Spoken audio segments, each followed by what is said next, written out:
Number एक, महाराष्ट्र में महाभारत हो रहा है। एनडीए गठबंधन में अजीत, एकनाथ शिंदे सब निपट जाएंगे क्या?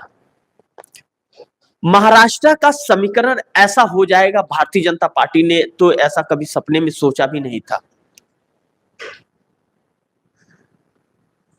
इस विधानसभा चुनाव के अंदर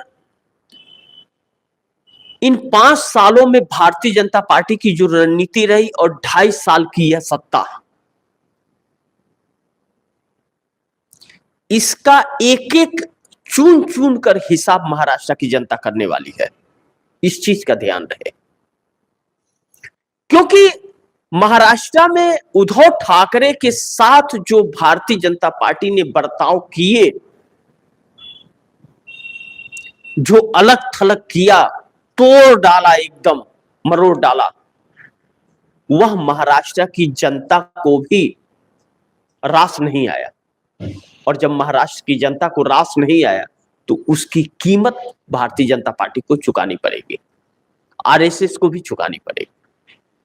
ऐसे मोड़ पर महाराष्ट्र की राजनीति आ गई। शरद पवार के साथ में अजीत पवार से जो करवाया गया,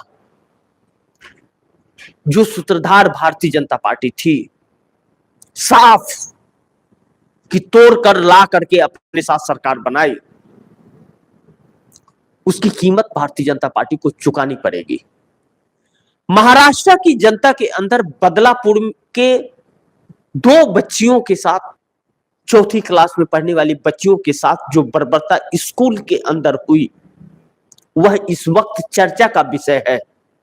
वहां भारतीय जनता पार्टी, चाहे एकनाथ शिंदे या अजीत पवार का एक भी नेता जमानत बचा ले, बड़ी मुश्किल हो रही होगी। क्योंकि जो माहौल बन रहा है, आप दर्शक सोचिए जरा, 4th क्लास में पढ़ने वाली बच्चियों के साथ ऐसी बर्बरता, और जब उसकी मां पुलिस चौकी में जाती है, प्रेग्नेंट होती रहती है वह, और पुलिस चौकी में जब जाती है तो 19 घंटे वहां बैठा दिए जाती है, एफआईआर दर्ज नहीं होता। जब लोग सड़कों पर उतरते हैं उसके बाद एफआईआर दर्ज होता है, और लाखों की तादाद में लोग सड़कों पर उतरते हैं, रेलवे ट्रैक पर उतरते हैं। लेकिन यह सरकार गंभीर नहीं होती है उसके बावजूद। और जब महाराष्ट्र बंद बुलाया जाता है तो हाई कोर्ट से रोक लगवाती है कि नहीं, आप बंद नहीं बुला सकते। लेकिन वहीं पश्चिम बंगाल में, जहां भाजपा की सरकार नहीं थी, वहां कोर्ट कहता है कि नहीं, हम इसे नहीं रोक सकते। यानी कि 2 राज्यों में 2 कानून चल रहे हैं। कोर्ट के जजों ने, छोटे या बड़े जजों ने भी इस देश की मर्यादा को तार तार कर दिया। लोगों का भरोसा और विश्वास समाप्त हो गया। आज इसका शिकार यह देश हो रहा है। इसका हिसाब महाराष्ट्र की जनता करने जा रही है। महाराष्ट्र की जनता जिस तरह से आक्रोशित है, नरेंद्र मोदी हो, अमित शाह हो, अजीत पवार हो, एकनाथ शिंदे को लेकर की जो एंटी कंबेंसी इतनी क्रोधित भरी हुई है। छत्रपति शिवाजी की मूर्ति खंडित होने के बाद महाराष्ट्र में और भी एक रोष, आक्रोश लोगों में आ गया। प्रधानमंत्री जाके माफी तो मांगे। राहुल गांधी कहे कि आखिर माफी आप क्यों मांग रहे हैं, बताइए तो सही, वजह तो बताइए कि माफी किसके लिए? छत्रपति शिवाजी की मूर्ति खंडित कर दिया इसके लिए, उसमें घोटाले किए इसके लिए माफी मांग रहे हैं, या बच्चियों के साथ बर्बरता हुई उसके लिए माफी मांग रहे हैं, या किसानों का हक आपने छीन लिया इसके लिए मांग रहे हैं, या युवाओं को बेरोजगार कर दिया उसके लिए मांग रहे हैं, या बहन बेटियों को असुरक्षित कर दिया इसके लिए मांग रहे हैं? जवाब नहीं था। इस देश का दुर्भाग्य है कि चाय वाला चौकीदार और 56 इंच वाला प्रधानमंत्री है, जिसे कोई ताल्लुकात, जिसे कोई मतलब ही नहीं है। अब चाय अहमदाबाद में बेचते थे या आरएसएस के क्वार्टर में बेचते थे, यह नहीं मालूम हमें, हमने तो नहीं देखा है।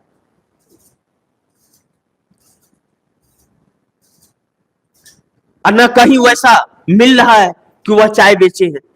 लेकिन आरएसएस से यहां कुछ भी किए होंगे, यह संभव हो सकता है। ऐसी परिस्थिति में जब देश हो तो महाराष्ट्र ऐसे में चुनाव हो रहा है, ऐसे मोड़ पर महाराष्ट्र के अंदर चुनाव हो रहा है। जिसके पेट में दाना नहीं होगा वह चुनाव में पहले उस दाने के बारे में सोचेगा, यह सत्य है। और रोजगार है नहीं तो लाडली बहना का 1500 उस रोजगार के कमी को पूरा कर देगा, यह संभव नहीं है।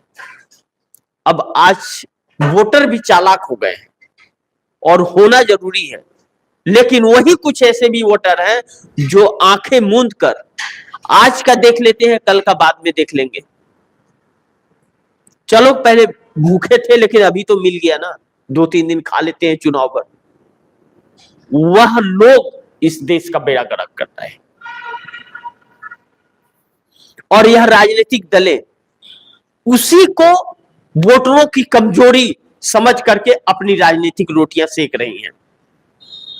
आप दर्शक सोचिए, एकनाथ शिंदे जो पैसे बांट रहे हैं महाराष्ट्र के अंदर, संजय राउत ने सही कहा कि 15 करोड़ पकड़े गए, 5 करोड़ दिखाए गए, 10 करोड़ की गाड़ी जाने दी गई और वह 5 करोड़ भी आधिकारिक तौर पर चुनाव आयोग ने प्रेस कॉन्फ्रेंस किया क्या कि खजाने में आया है? नहीं, वह पैसे भी चले गए और इसका प्रेस कॉन्फ्रेंस भी नहीं करेगा क्योंकि उसके ऊपर भरोसा है कि वह नहीं करेगा।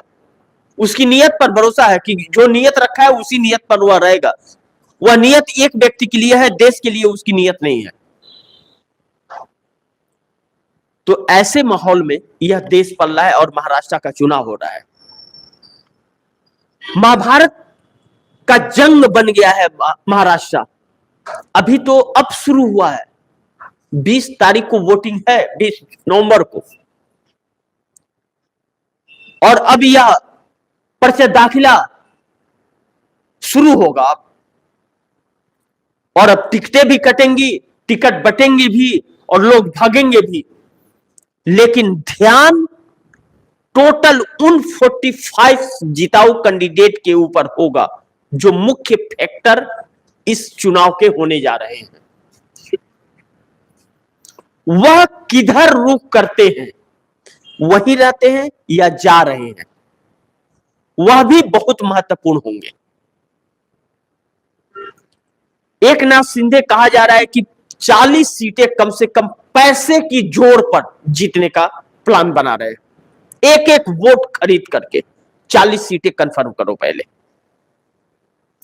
जब इस तरह चुनाव हो रहा है तो वह चुनाव इस देश को किस दिशा में लेकर के जाएगा और क्या भला करेगा, आप दर्शक समझ लीजिए।